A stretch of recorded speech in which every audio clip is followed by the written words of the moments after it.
Chicago sous haute surveillance. C'est dans ce lieu tenu secret en banlieue de Chicago qu'est installé le QG des services de sécurité du sommet de l'OTAN.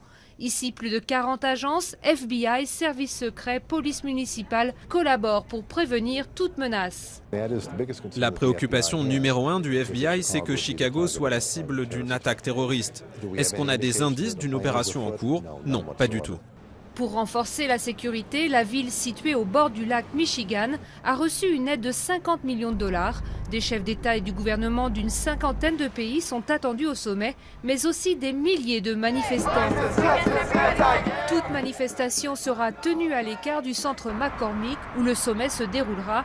Dans le centre-ville, des patrouilles spéciales de policiers à vélo vont sillonner les rues et des mesures draconiennes ont été mises en place dans les transports en commun. Tout sac à dos et tout liquide seront interdits dans le métro. Les usagers vont devoir prendre leur mal en patience. Les horaires du métro vont être différents, il va y avoir du retard, alors je me suis dit que je serais bien plus productive si je travaillais de chez moi.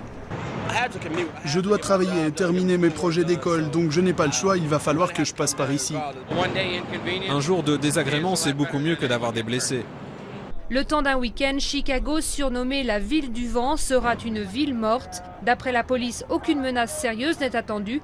Le dernier sommet de l'OTAN à Lisbonne en 2010 s'était déroulé dans le calme.